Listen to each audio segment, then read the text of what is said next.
Welcome to vsdevelopers.io. This is Venkys. Today's topic is a nightmare for many people, many students.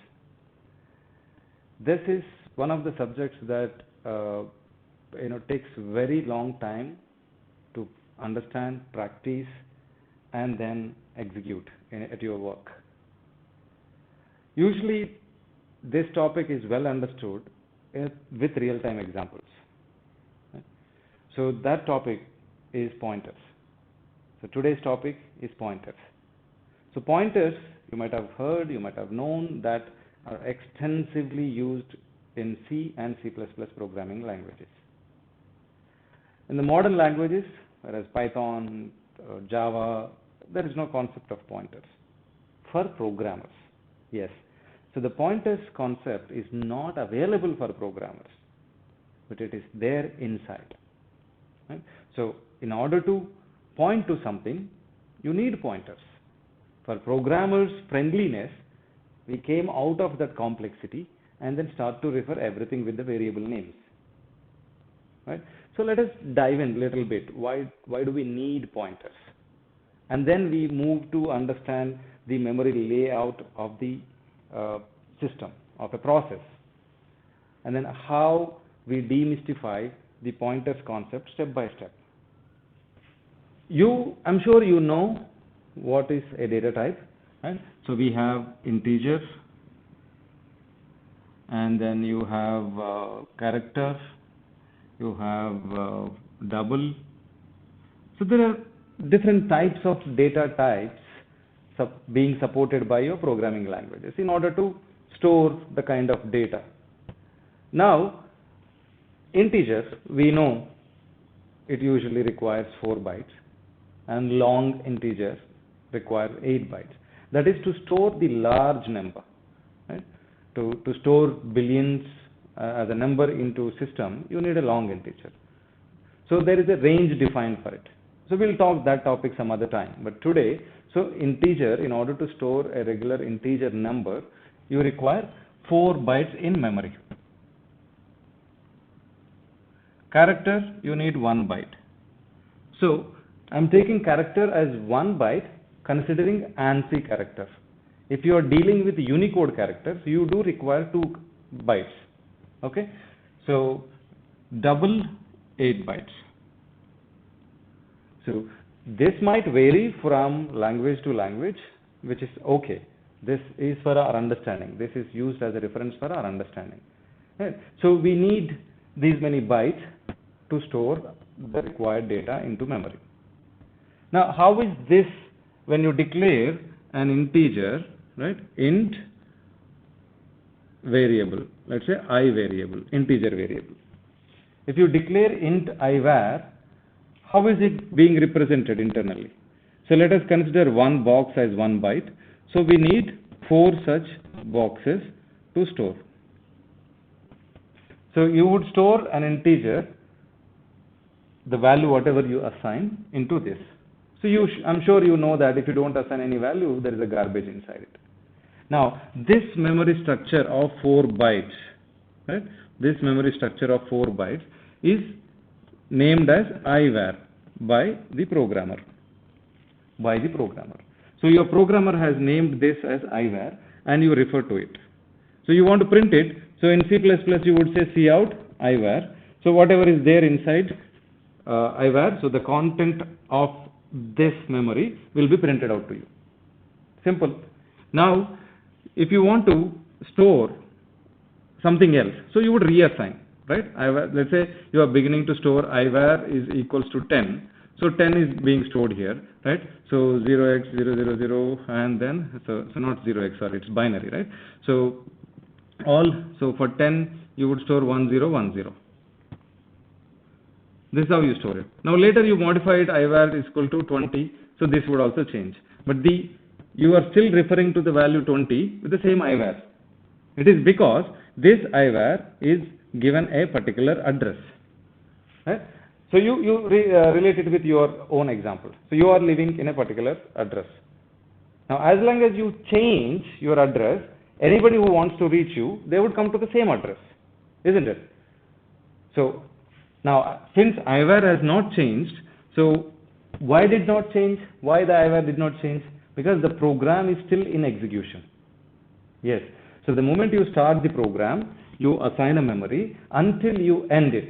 That is, until the scope of this I variable declaration, whatever it is, it could be inside a function, inside a method, or throughout the program.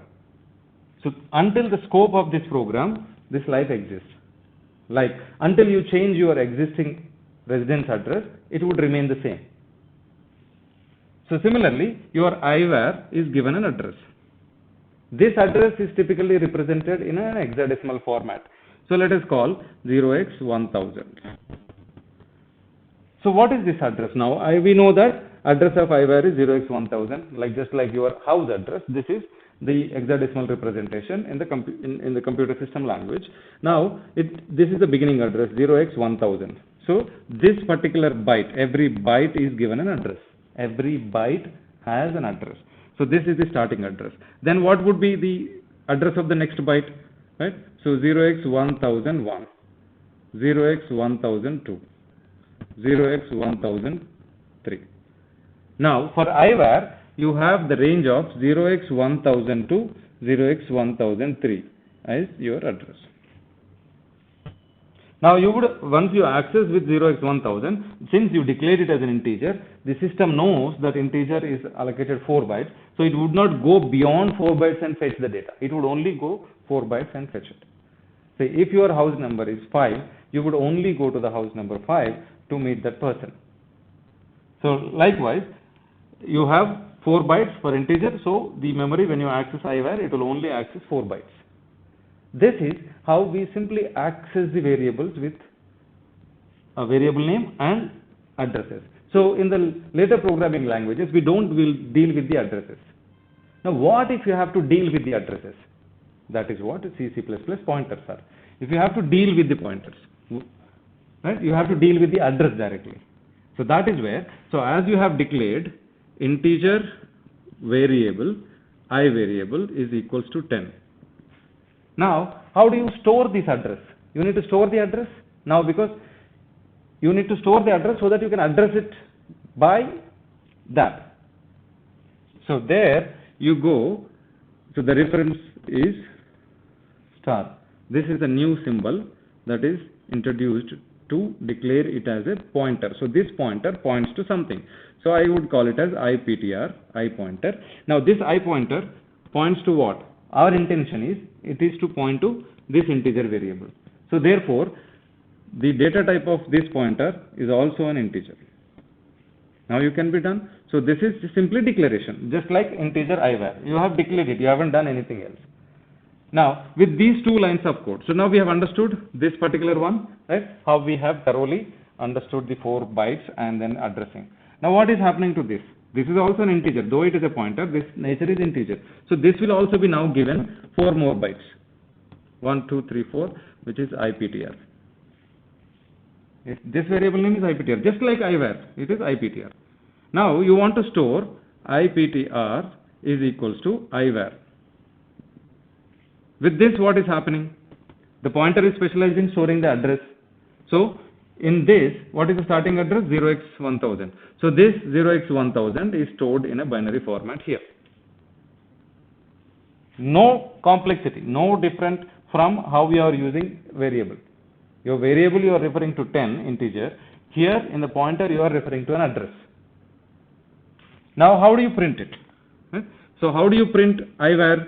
You print cout IVAR. This is how you are printing. Now how do you print the address of IVAR in C++? That is ampersand symbol. Right? IVAR. So this you have understood.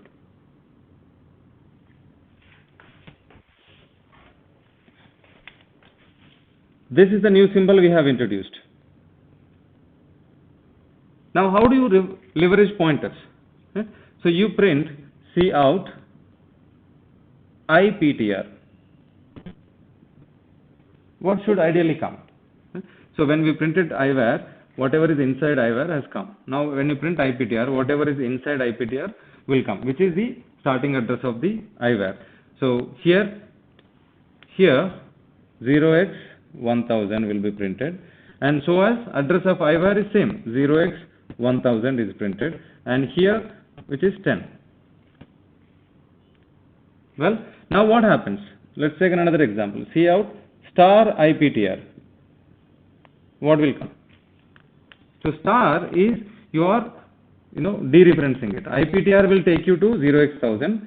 Star will take you to the what is the value of this 0x1000. So what is the value of 0x1000 is 10. Here you will again print the integer 10.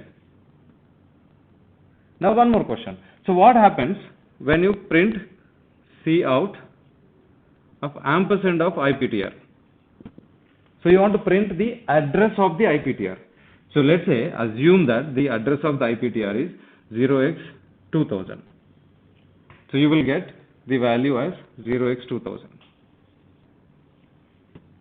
This is how we reference variables and pointers.